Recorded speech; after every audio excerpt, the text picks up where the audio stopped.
Fala galera, bem-vindos ao Get Up. Hoje nós vamos fazer uma entrevista com a Fernanda, que tem uma oficina, a Torque Precision, e eu acompanhei a abertura dessa oficina até hoje. A gente é amigo há um tempinho já, né, Fernanda? Isso. E enfim, é um prazer enorme falar com ela.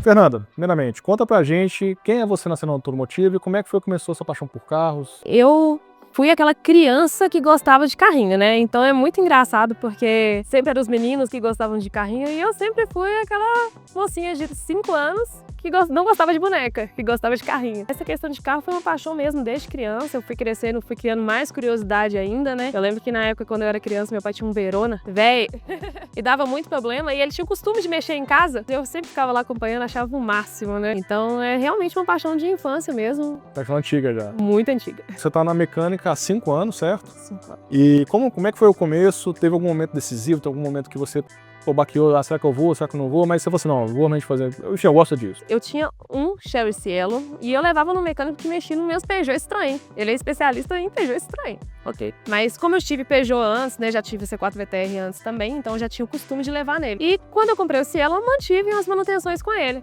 E num certo momento eu falei, eu quero mexer com o que eu gosto, então eu vou mexer com os carros. Quando eu tive essa decisão, ele foi a primeira pessoa a me dar a oportunidade. Ele falou comigo, falou, Fernanda, você quer vir trabalhar aqui? Na hora que ele falou isso, a criança que gostava de carro e não tinha oportunidade, falou, bora, né? Claro que eu quero. E comecei a trabalhar com ele. E a partir dele, né, como já é um mecânico com muitos anos de experiência, já tem muitos amigos no ramo e tudo, tive outras oportunidades em outras oficinas. E eu acho muito bacana, porque em vez dele me segurar lá, não, ele foi e falou assim, ó, essa aqui é uma oportunidade pra você crescer, então vá que eu tô te indicando lá. Sempre me ajudou muito, me ajuda até hoje, né, na verdade. Então assim, foi essa oportunidade mesmo que esse meu antigo chefe me deu. Foi assim que você começou de fase e foi ali, foi divisor de água. Isso, aí dali a gente foi crescendo. Teve algum momento que você falou assim, pô, eu acho que a oficina não é pra mim e tal, uma coisa assim? Teve, na verdade, uma oficina que eu trabalhei que, assim, foi um pouco mais complexo, né? Eu era consultora na época e foi uma época que eu dei uma desanimada, assim. Mas você desanimou por causa do serviço em si, do que você realmente fazia, ou por causa da galera, por causa do ambiente? Do ambiente, foi do ambiente. Não foi por causa... Os carros não decepcionam a gente, não. Foi por causa do ambiente mesmo. E antes de você ser mecânica, o que você fazia? Antes da oficina, eu trabalhava com contabilidade. Porque, na verdade, meus pais são contadores, né? Meu pai tem escritório de contabilidade, então eu trabalho com ele desde criança e sempre acompanhei ele no escritório. Como foi que surgiu a ideia de você abrir sua própria oficina? E quais são ainda os seus maiores desafios aí que você ou enfrentou ou você enfrenta no seu dia a dia para poder manter, para poder abrir, quando você abriu, enfim? Quando eu abri, na verdade, eu estava trabalhando em uma oficina, né? E tive a oportunidade de abrir, né? Uma ajuda mesmo tá bem. Aí eu conheci, né, meu namorado e ele entrou nessa comigo, encarou essa aí. Bacana. Né? Ele não tinha experiência como mecânico, mas encarou essa aí junto. Ele sempre quis ter uma coisa dele e eu sempre quis ter uma oficina. Então a gente juntou e abrimos a oficina, né? Hoje ele tá melhor que muito mecânico por aí, mas foi mesmo esse apoio, né? Tanto do meu pai quanto do meu namorado de topar vir comigo que a gente decidiu aí abrir. Quando tem alguém poder ir junto com a gente é muito mais fácil. Com certeza, e eu falo assim, que você perguntou dos desafios, parte boa disso é o seguinte, quando eu desanimo, ele me segura, né? E é a mesma coisa vice-versa. Então, assim, ter alguém do lado pra falar assim, ó, vamos, meu filho, desanima não, vambora. É muito bom. O que diferencia a sua oficina das demais? Tem algum serviço que você mais gosta de fazer? Ou você já viu referência a alguma coisa? Do geral, que a gente escuta falar, porque, né, eu não tenho muita experiência de levar o carro em outras oficinas, seria questão de honestidade mesmo. A gente tem um costume de gravar tudo, mostrar as peças pro cliente quando vem.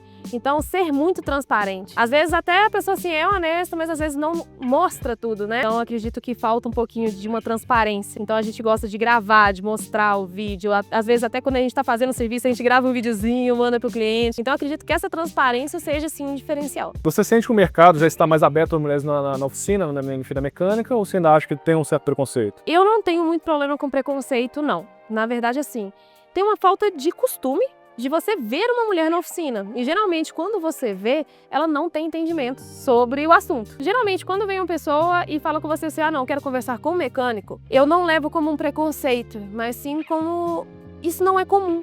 Entendeu? Não é comum ter uma mulher entendendo na linha de frente de uma oficina. Quando a gente fala, que eu falo assim, não, eu entendo de carro, pode falar comigo mesmo, eu acho assim, que o pessoal acha o máximo. Todo mundo fala, nossa, que legal, você entende. Então dá um up mais, né? Exatamente. Teve um senhor que veio aqui, né, acho que foi sexta-feira, e ele falou comigo, falou assim, você mexe? Nossa, que legal, uma mulher que mexe, eu vou trazer minha esposa aqui porque ela vai adorar. Hoje mudou muito, né? Hoje eu acho que já não existe tanto esse preconceito. Na verdade, assim, uma dificuldade para a mulher entrar na área da mecânica é o seguinte. O serviço da mecânica é um serviço pesado, por exemplo, serviço de suspensão e tudo. Então, quando é uma oficina menor, ela precisa de uma pessoa que faça mais serviços, que execute mais serviços. E às vezes, assim, infelizmente, né, por questão de estrutura, a gente tem um pouco mais de dificuldade, principalmente quando tá aprendendo, de fazer um serviço mais pesado. Sim. Então, por exemplo, para descer uma caixa, às vezes um homem tem um pouquinho mais de facilidade, por questão de força mesmo, né, do que uma mulher que está entrando na área ainda. Lógico, com o tempo, a gente vai pegando o jeito. A gente pega uma alavanca e aprende as posiçãozinhas dos pés, a gente pega o jeito. Mas no início, para um homem é mais fácil executar os serviços mais pesados. Então, eu tenho essa dificuldade da mulher para ela começar. Porque na hora que chega um homem que vai poder descer uma embreagem mais fácil, fazer uma suspensão mais fácil, né, ele tem preferência do que uma mulher na área por uma questão de força física mesmo. Então, isso eu vejo acontecer. Mas, no geral, eu não tenho visto preconceito, não. Pelo contrário, tenho visto o pessoal incentivando muito, principalmente nessa parte que requer um pouco mais de cuidado, um pouco mais de delicadeza, né? Por exemplo, uma correia dentada, um diagnóstico. Eu ia até te perguntar isso, se você acha que, principalmente por você ser mulher, principalmente das mulheres que tem carros ali, que, pô, talvez vão se identificar mais com você, que também é uma mulher que tem oficina, sei lá, talvez seja um nicho para você poder abordar, você já tenta atingir as mulheres ali, ou não, você por enquanto não pensa nisso? A gente tem um pouco de facilidade, porque a mulher, ela tem uma facilidade de ter uma confiança em outra mulher, né? Então, assim, tá acostumada a chegar na oficina, ter vários homens. Tanto que é muito comum, né? Quem vem na oficina trazer o carro, seu marido, seu namorado, seu pai. É verdade, é o meu caso, né? Quem usa mais meu carro é minha esposa e quem trouxe hoje fui eu. Você, exatamente. Então isso é uma coisa muito comum. Mas também por ser um ambiente masculino. Sim. Né? Geralmente a oficina é um ambiente mais masculino. Então, quando vem uma mulher, ela se sente, além de mais confiante, mais confortável, por não ser, né, por mais que tenha os meninos, não ser um ambiente 100% masculino. Então, ela vem com um pouco mais de conforto. E você também sempre recepcionou a gente também, né? Você faz questão de vir aqui e tal, recepcionar a gente para poder dar um início ao serviço, tal, conversar com a gente. Então, você e o Reunier. Então, isso também faz diferença, né? Você não fica lá isolada, né? Não, a gente recebe todo mundo bota aqui na a mão na porta. Massa. Mostra, desenha, né? Se tiver com dúvida, a gente explica de novo. Sobre o seu carro. Qual carro você tem? Qual que é o carro de uma mecânica, modelo, motorização? Eu tenho um C4 VTR, Citroën C4 VTR. Ele é um 2.0 manual, né? Na verdade, o VTR em si não tem variação, né? Os únicos detalhes que ele tem é realmente variação de roda, que era opcional, banco de couro, aerofólio e o farol direcional, que foi o meu sonho, né? Foi o que me fez escolher ele. Que chique ela! O farol bidirecional, né?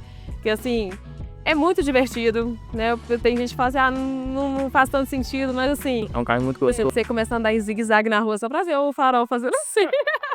Então é muito divertido, eu gosto muito. Foi o que me fez escolher ele, assim. Eu te perguntar somente isso agora, qual que é a história por trás desse carro, como é que você chegou até ele, por que você escolheu esse carro? E onde você foi buscá-lo, claro, onde é que você foi achá-lo? O modelo em si já era um modelo que eu já tive. Eu já tive ele antes, mas eu acho ele muito bonito. Tem gente que fala que parece um ferro de passar roupa, mas eu gosto muito. Por ser um motor assim, é um motor EW10A, um 2.0 PSA, né, da Peugeot. É um motor muito resistente, né, um motor que a gente não tem problema com ele. Pra você ter uma ideia, até bobeirinha, vazamento de água, é um carro que custa ter um vazamento de água. Então, assim, algumas coisas, eu não gosto de carro que tem que mexer no motor. Quando é um carro que dá muito problema de motor, ele já me irrita. Esse carro não tem muito problema de motor, o câmbio dele também é um câmbio mais resistente. Tem seus problemas de elétrica, não tem como fugir, gente. Citroën tem problema de elétrica, não aceita adaptação, não aceita gambiarra, não aceita ligar um fiozinho ali.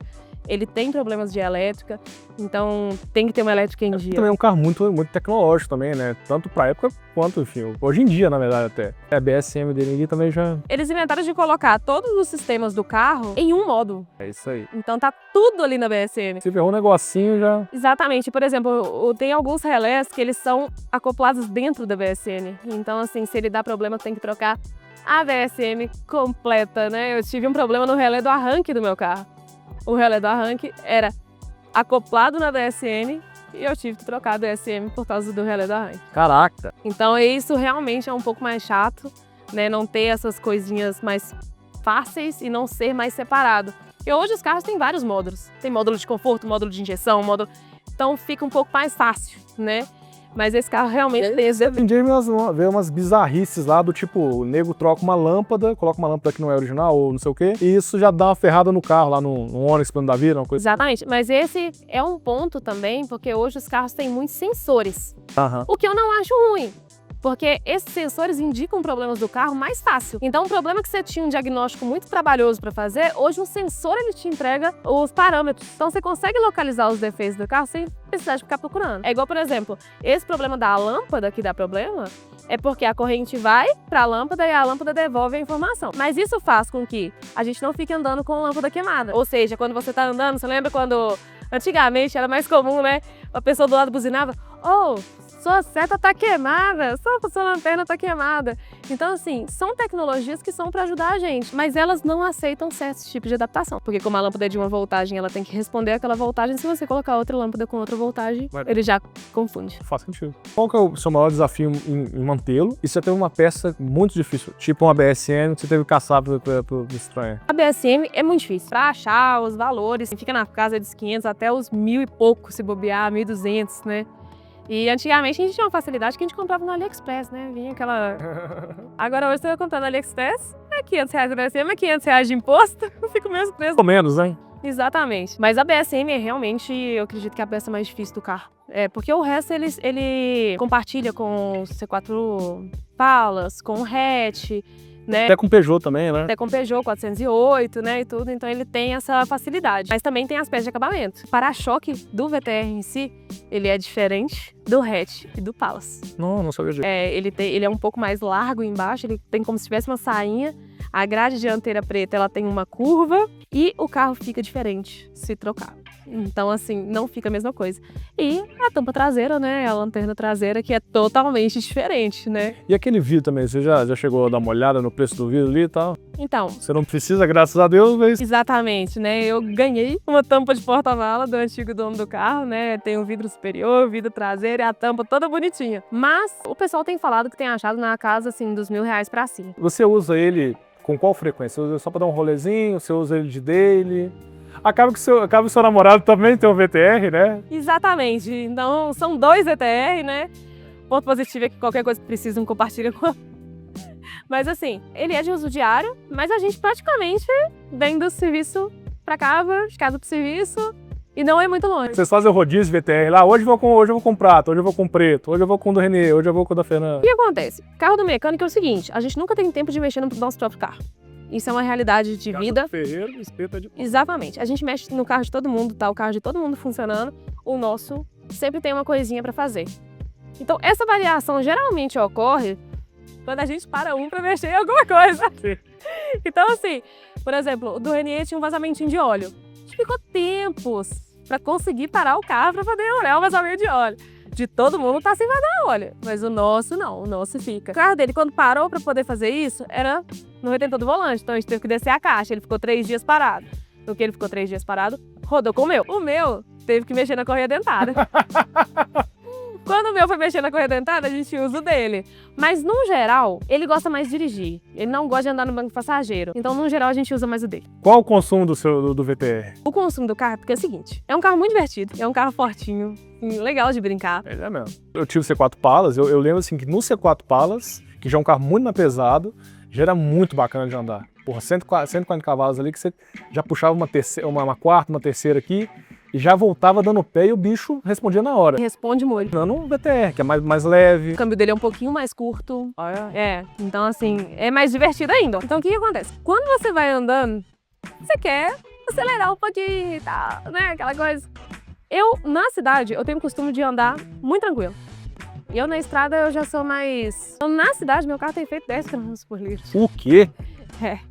Um 2.0, pesado, eu acho um consumo muito bom. Muito bom. O seu carro é só gasolina? Só gasolina. Isso ajuda muito no consumo, na verdade. É, porque ele é otimizado pra isso, É né? mais eficiente, sim. Mas o do Renier, que ele já gosta de andar um pouco mais acelerando, né? Sempre teve o carro 1.0, agora pegou o 2.0, tá querendo brincar. O dele tá fazendo 8. Então eu também não acho ruim. Eu, por exemplo, tenho um Etios que só anda praticamente no álcool. A média dele no álcool é porque assim, eu também acaba que muitas vezes eu tinha que voar de um lado pro outro, tal, não sei o quê. Voar, obviamente, dentro dos limites. Mas só esganando o carro. Então, realmente, naquela tocada meio soviética, o Etios chegava a dar, tipo, 6 litros, 6 km por litro de etanol, sacou? Que é uma média bem ruimzinha. Bem ruimzinha. E na gasolina, não era muito melhor que isso. E o meu carro é 1.5, o seu é 2.0. Então, realmente, assim, o seu realmente tem uma eficiência muito boa, cara. Mas ele faz números muito bons, realmente. Sim, e ele tem uma questão também que é do comando de válvula variável, né?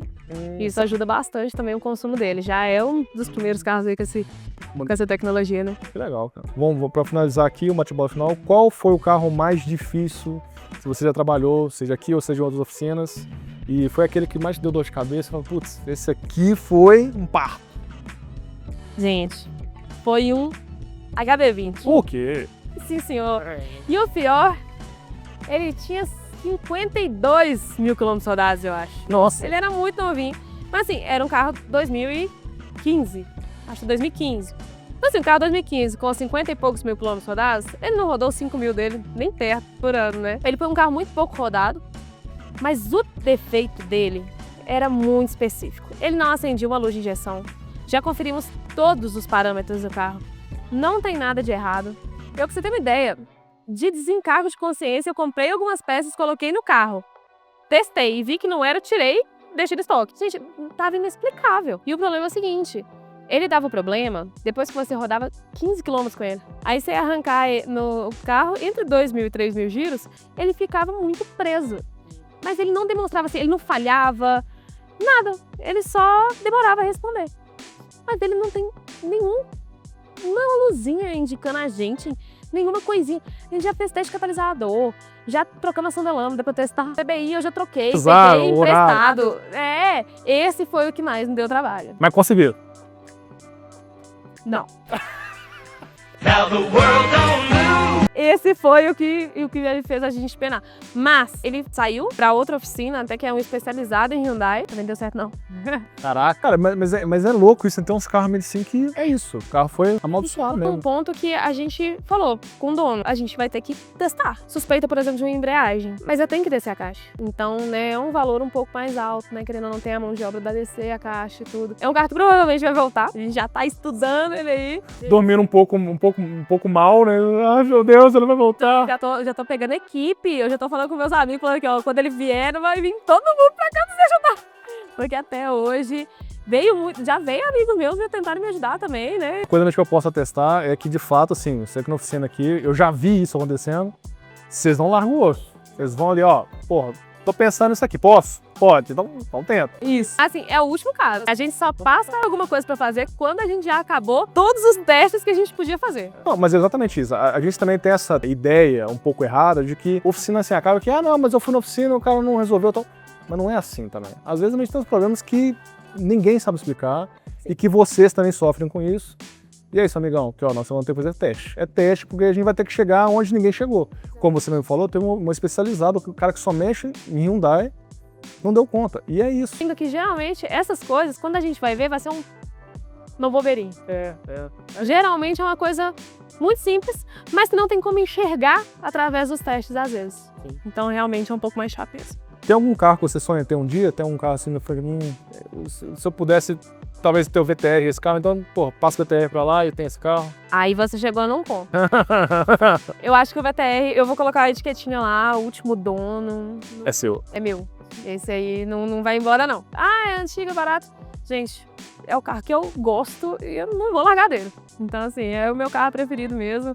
Ele não vai sair da garagem nunca. Posso ter outro e ele nunca vai sair da garagem. Se eu tiver outro carro, eu acredito que eu teria um carro pra viagem. Porque como a gente trabalha em oficina, a gente não tem tanta aquela utilidade de parar carro na rua, ter espaço na rua e tudo. Então, assim, já é um pouco mais tranquilo. Então, eu teria um carro pra viajar. É C5, quem sabe? C5, quem sabe? Não, C5 pode ficar do lado do VTR, na garagem. Eu não sei, porque, assim, os últimos que eu andei, o que eu mais gostei, assim, da dirigibilidade, até desses, tem igual você tem costume de pegar pra viajar, você aluga um, né?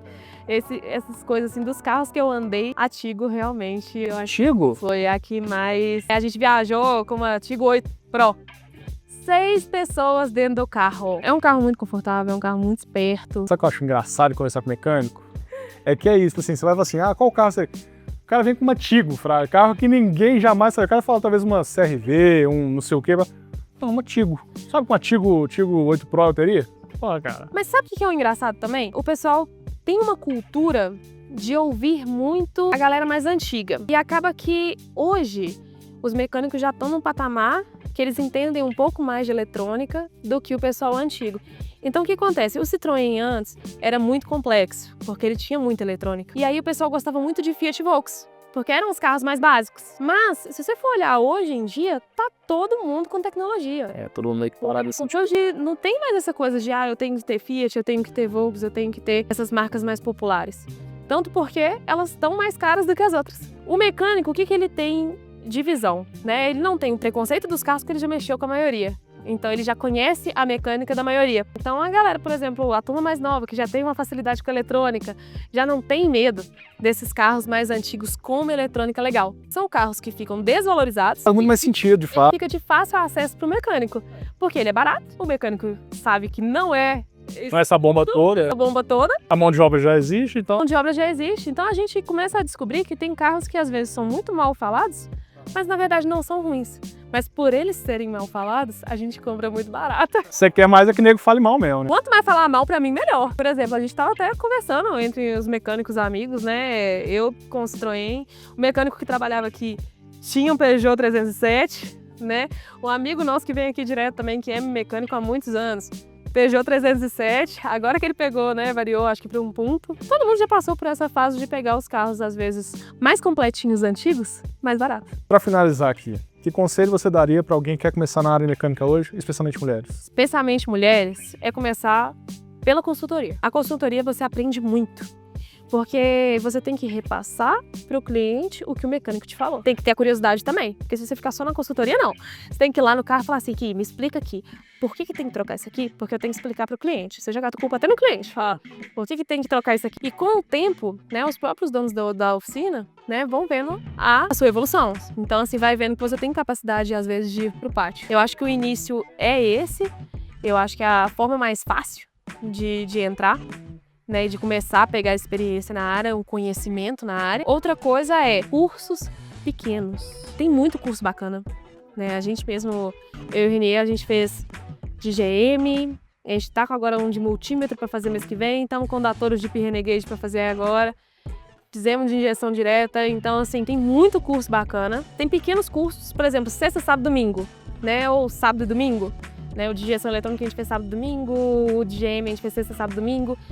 É melhor do que você pegar um curso muito grande, às vezes. E inclusive você quer aproveitar e deixar aí a indicação de algum lugar que você então, com certeza, né? Os últimos cursos todos que a gente está fazendo é da M3 Treinamentos. Eles são de Juiz de Fora, mas eles fazem curso no Brasil inteiro, né? E realmente é o melhor curso que eu já fui, né? O pessoal é muito... Eles vieram em DH mesmo, eles vieram aqui. Um em DH, um em Juiz de Fora.